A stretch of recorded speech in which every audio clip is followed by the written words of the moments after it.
As Ade said, I'm a recent cancer survivor. I'm actually going to be here today for two purposes. I'll be speaking to you tonight about cancer survivorship, but also about how surviving cancer affected my ideas of myself as a man and how I felt about my masculinity. So before I start tonight, I want to do this because this is my first time speaking to anybody about my diagnosis, my survivorship, and the way that I feel about myself as a dude. So I want to dedicate tonight's talk to my left testicle, the traitorous, treasonous bastard who abandoned me and has been replaced by a better model. Thank you very much. So I want to give this out to you. Without your abandonment, I wouldn't be here tonight, and without that experience, I wouldn't have learned so much about myself and about the world. So cancer sucks. It's a horrible, horrible thing to experience.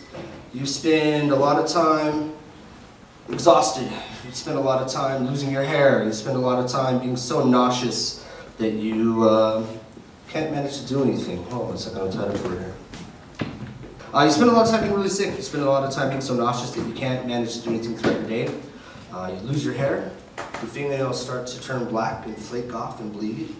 You find yourself so constipated because of the treatment that you can't breathe and have to be rushed to the hospital because you think you're having a heart attack. It's not a blessing. It's not a gift that comes with some special prize at the end. It's a miserable experience. And unfortunately for many of us, many people don't survive this experience, and I was lucky enough to have survived. Did I lose you guys? Jeez. So I want to give you a little backstory about myself, and then I'll move into talking about how I identified my masculinity after surviving cancer. I grew up in New Mexico. When I was a young boy, I had an accident and developed testicular torsion. So my testicle got twisted, and I went to my doctor, and my doctor said to me that I'd be fine, sent me home, and never thought about it again. But I always had a little bit of sensitivity down there. I always felt like this part of my body was trying to abandon me. And as I grew into adulthood, actually right after I moved to Seattle in 2006, I went to see a doctor because I discovered a lump on my testicle. And when I went in to see him, he said, "You're fine, go home, nothing to worry about, keep an eye on it." So 5 years later, I'm finding myself at the gym, starting to work out again so I can get in shape. And about a week passes and I felt like I couldn't walk. I felt like I couldn't breathe. And I felt like I was in such excruciating pain that something had to be wrong. So I went and saw my doctor, and she forwarded me on to an ultrasound specialist who within minutes told me that I had cancer. And the diagnosis itself was terrifying. And the first thing they tell you when you have cancer is, "We need to schedule you to have it taken out." And my thought was, come again? You're going to cut out my testicle? I don't think so. So I went and got 4 different opinions. I went and met with 4 different doctors, and over a month, I allowed the cancer to spread in my body. The kind of cancer that I had rapidly spread. And so what was originally just in my testicle actually spread to metastatic disease in my abdomen. And the reason that I bring that up is because one of the problems that I had in dealing with my cancer diagnosis is that I was terrified of losing a part of my genitalia.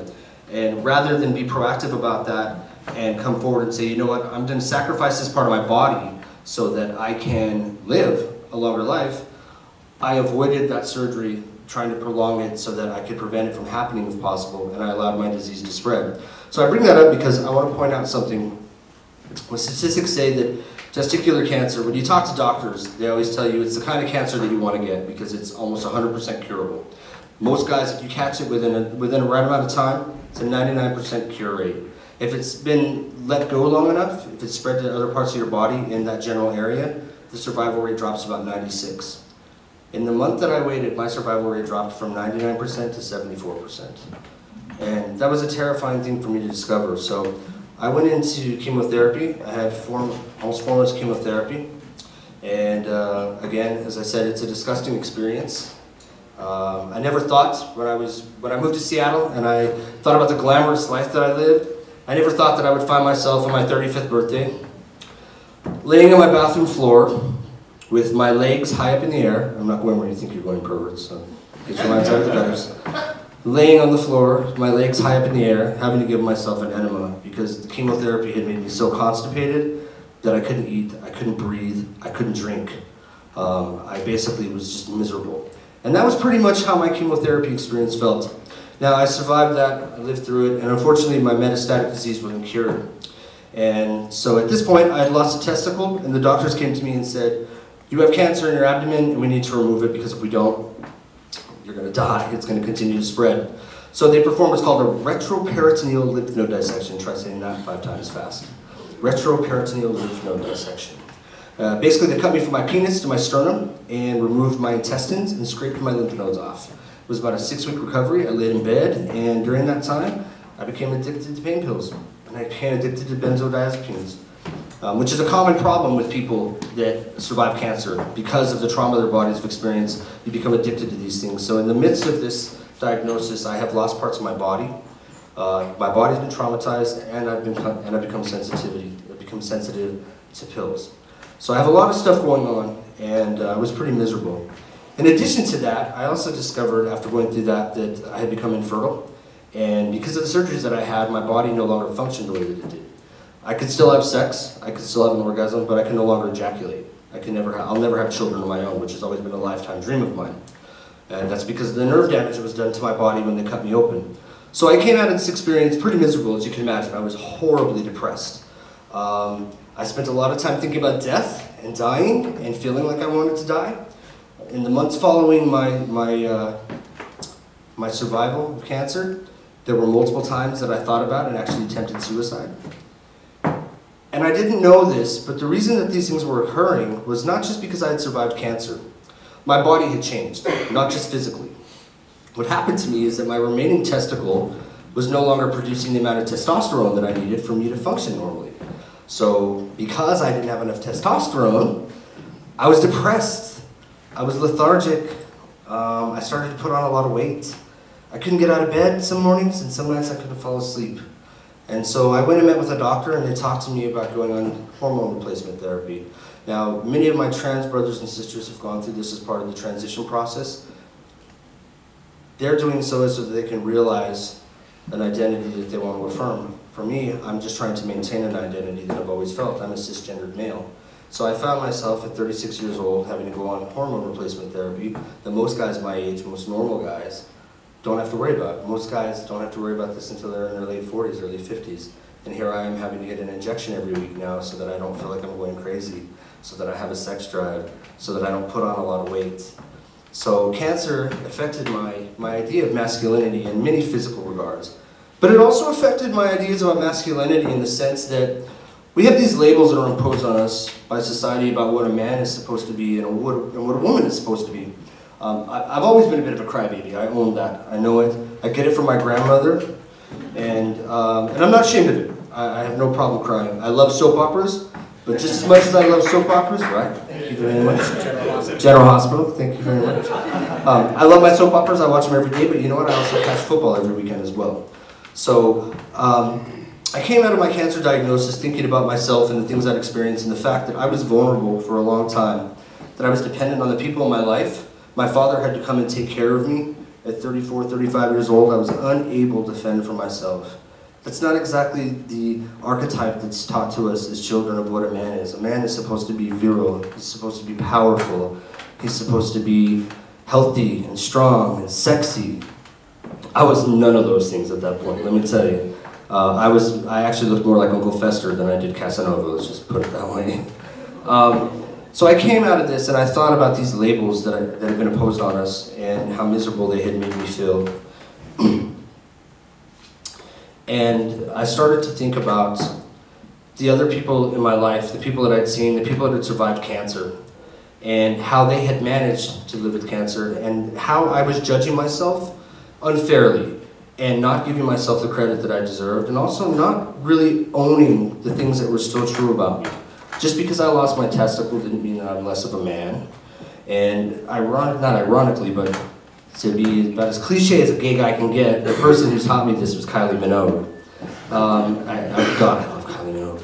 Oh, gosh, she's fabulous. I call her my white diamond. And the reason I say this is that Kylie Minogue got breast cancer. And as far as I'm concerned, she's magnificent. I'm about as gay on the Kinsey scale as you can get, but she makes me question that. So I look at her and I think this woman who had cancer is magnificent. She's still a bright white diamond. And do I see her any less as a woman? Absolutely not. Why do I see myself differently as a man? What kind of double standard is that I've imposed on myself? And I'll tell you why. it's because we're taught by society that men are supposed to be one thing and they're not allowed to be another thing. And it's rubbish. It's not true. These are basically little boxes that are given to us. They compartmentalize us into little boxes in society to make us neat and clean and organized so that people can understand us better. But gender's not like that. It's complicated and it changes. And for myself, I know when I was a child, when I was younger, I had my dolls, but I also played sports. There was a period when I came out of the closet that I was incredibly feminine. I was about as flamboyant as you can get. My hips would hit both sides of the room as I walked through a hallway. My wrists were all over the place. Ask anybody who went to high school with me. I was openly gay in high school. Everybody knew I was gay and there was no way to hide it. But it was also part of a tool. It was a defense mechanism that I had because it allowed me to keep people that didn't understand me away from me. And as I grew into adulthood, one of the things I discovered is these labels that we have in our community and how we use them against ourselves as well, not just them being imposed on us by society, but how we do this to ourselves as well. I discovered femophobia when I became an adult, when I got out to the bar scene. And after a couple of years of feeling like I was not attractive and not interesting and that nobody wanted me, I decided to butch up a little bit. Started riding my skateboard again, started watching sports, changed the way I dress. I threw away my pink sunglasses. I cut the long blonde hair because I felt uncomfortable in my own skin and I wanted to change. I'm sorry if this keeps cutting out, I apologize. So I did that to make myself feel more authentic. And then I was later diagnosed with cancer, and that changed everything. It made me rethink my identity, and it made me think about my standing in the world and whether or not I really wanted my identity to be defined by the fact that I was missing a testicle, or that I couldn't have kids, or that every time I have an intimate encounter with somebody, I have to explain to them that I actually did have a good time, that I had an orgasm, but my body just works differently than other people. And not only to be aware of that, but to own it for what it is, to accept that that's my new reality, so that I could stop focusing on the idea that I'm trying to be a better man and think more about the idea of being a better person. And so,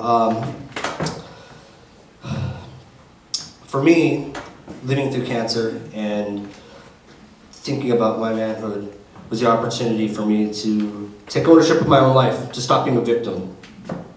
And my search became more about finding meaning than it did finding my masculinity. And I was fortunate enough while I was in graduate school, I won a fellowship and I was allowed to travel for almost the entire year last year. I went to 23 different countries, almost 90 different cities. And one of the things that I thought about while I was doing this is, how is gender performed in other countries? Are there consistencies with our society? Are there things that are different? In Africa, men walk around holding hands for long periods of time and they don't think anything of it. That's just one example of many. But it allowed me to open my eyes and think about my experience. And when I left, I called my trip around the world the Alchemy World Tour, because for me, I felt like I was taking off on a trip and taking the rubble of my life and transforming that into something golden. And while I was traveling, I discovered that what I was really looking for was more about meaning in my existence than trying to be a better man. And so I want to share a quote with you guys, because I think this speaks really highly about my journey in terms of understanding my gender.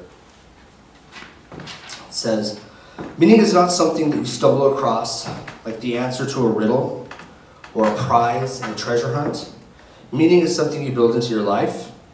You build it out of your past, out of your affections and loyalties, out of the experience of humankind as it is passed on to you, out of your own talent and understanding, out of the things and people you love, out of the values for which you are willing to sacrifice something. The ingredients are all there. You are the only one who can put them together in that pattern that will be your life. Let it be a life that has dignity and meaning for you.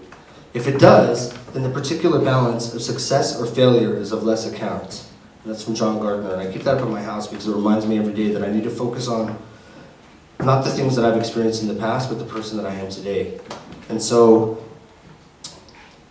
this quest for meaning has allowed me to joyfully awaken to knowledge and empowerment. So I'd like to thank Jake for inviting me to come in today to speak about my story, and thank you all for being here tonight.